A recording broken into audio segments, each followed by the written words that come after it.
Hi, I'm Greg Burris. I'm Springfield City's manager. One of the things that people may not know about me is I started here at Missouri State University. I actually started as a computer programmer and a systems analyst where I learned to break problems down into bite-sized pieces and address them. This was actually one of the projects that I worked on toward the end of my career, and that is being responsible for the design and construction of JQH Arena. While I was here at the university, part of what I learned was how to work with people and how to bring groups together to work on complex issues. And of course, at the city now, that's really all we do. Thank you, sir.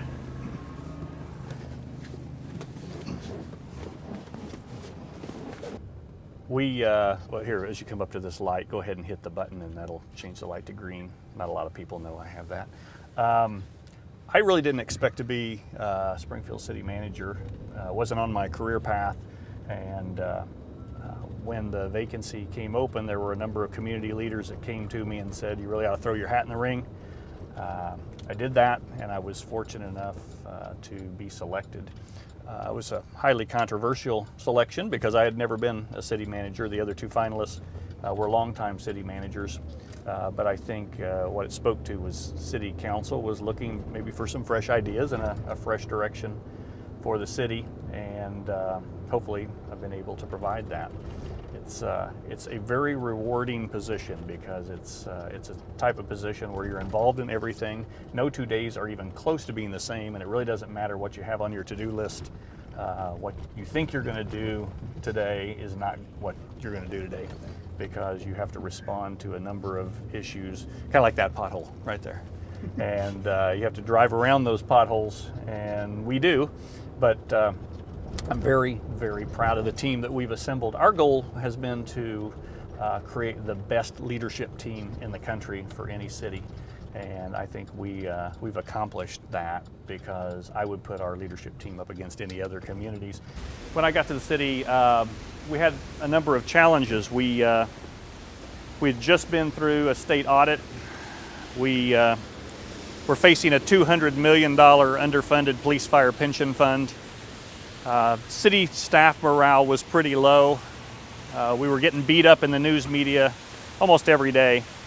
And so part of what we had to focus on as a leadership team was how we would bring morale up, how we would kind of get our swagger back. And there's no doubt that at that point we had lost our swagger. And what we did as a team was try and determine how can we bring the group back together and get people to work together, because at that point I think we were kind of like the Balkans. And since that time, to the credit of the leadership team and all the employees, they've come together, and we operate now as one functional team.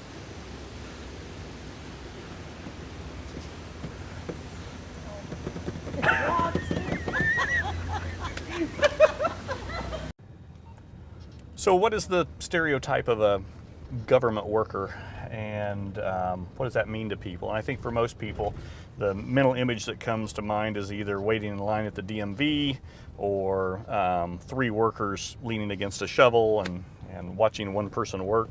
And those stereotypes didn't happen overnight. Those were developed from generations, and many of us may have heard parents or grandparents reiterate those kinds of stereotypes.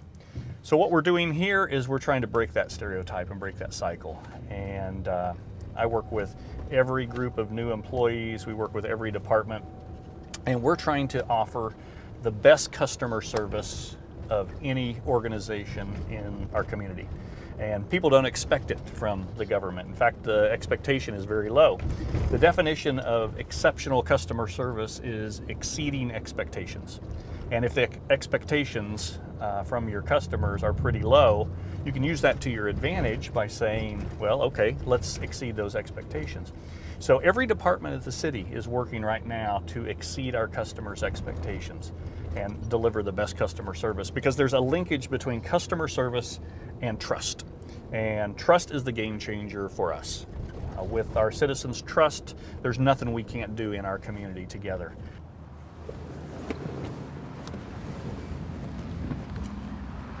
So all of this is leading up to this idea of civic pride, of making our own citizens proud of their own community. And you know, I think it's working. I think what we're finding is there's a lot of people in our community that have a level of pride that they haven't had in a long time. Part of what we're trying to do is make Springfield an attractive place for millennials, for Gen Xers, and also for retiring baby boomers. And I think the communities that get that right is the community that's going to have a massive competitive advantage. And that's what we're trying to do here in Springfield. I'm Greg Burris. I'm the Springfield City Manager. I'm out. Broke it again. Yeah, that's beautiful. We're kind of like dairy cow. Yeah.